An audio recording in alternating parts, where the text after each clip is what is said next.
അങ്ങനെ ഇക്കൊല്ലവും തീരാറായി. അടുത്ത കൊല്ലമെങ്കിൽ നമുക്ക് നല്ലൊരു ബിസിനസ് തുടങ്ങണം. സത്യം, നാട്ടുകാരൻ വീട്ടുകാരൻ പുച്ഛം കണ്ട് മടുത്ത്. നമുക്ക് ഗപ്പി കൃഷി തുടങ്ങിയാലോ? അതാകുമ്പോ ഒരു മീൻ 50,000 വെച്ചിട്ടല്ലോ. നീ നടക്കുന്ന വല്ല കാര്യം പറ. നമുക്ക് തുണിക്കച്ചവടം തുടങ്ങിയാലോ? ഉഗ്രം പരിപാടി അത് അല്ലേ? തിരുപ്പൂരൊക്കെ ഒരു ടീഷർട്ടിന് 50 രൂപയുള്ളൂ. അതോടെ 300 രൂപ കൊണ്ട് വെച്ചാൽ ലാഭം. 500 രൂപയ്ക്ക് എന്താ പുളിക്കുവോ? അങ്ങനെ ഒരു 10 ടീഷർട്ട് വെച്ചാൽ എത്ര ലാഭം? 10 ടീഷർട്ട് എന്തായാലും ലാഭം. ഞാൻ കൂട്ടിയിട്ട് അതേ കണക്ക് നമ്മളൊരു 6 മാസം കഷ്ടപ്പെട്ട നമ്മുടെ ടേൺ ഓവർ എത്ര?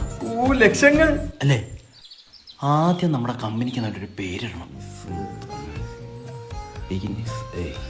കിട്ടി. New shop. എന്താ അങ്ങനെ? പുതിയ കടയില്ലേ? Super. New shop textiles and ഗാർമെന്റ്സിന്റെ സിഇഒമാരാണ് നമ്മൾ. അങ്ങനെ നമ്മൾ നമ്മളുടെ തേങ്ങ കച്ചവടം സ്റ്റാർട്ട് ചെയ്യാൻ പോവാണ്. ഫസ്റ്റ് നമുക്ക് വേണ്ടത് ഒരു ടെമ്പോ. തെങ്ങ് നല്ല തേങ്ങ കിട്ടൂ.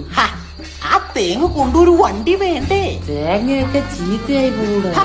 തേങ്ങ ചീത്തയാണെങ്കിൽ അത് കൊപ്രയും നമുക്ക് വെളിച്ചൊണ്ടുണ്ടോ കൊടുത്തുവിടൂ. അത് ശരിയാ. അല്ല, നമ്മള് നേരത്തെ തുടങ്ങിയ തുണി കച്ചവടം എന്ത് ചെയ്യും? ആകെ നഷ്ടമായോ? അവസാനമായപ്പോ എന്റെ അക്കൗണ്ടിൽ 10 കോടി, നിന്റെ അക്കൗണ്ടിൽ 20 കോടി. 10 കോടി നഷ്ടമായോ? അയ്യോ, അത് ഭയങ്കര നഷ്ടം. ഭയങ്കര നഷ്ടം. അല്ലെങ്കിലേ നമുക്ക് കല്ലിന്റെ ബിസിനസ് തുടങ്ങിയാലോ? അത് സൂപ്പർ ആയിരുന്നു, ഭയങ്കര ലാഭമായിരുന്നു. അപ്പൊ അടുത്ത ന്യൂ ഇയർ നമ്മക്കുള്ളത്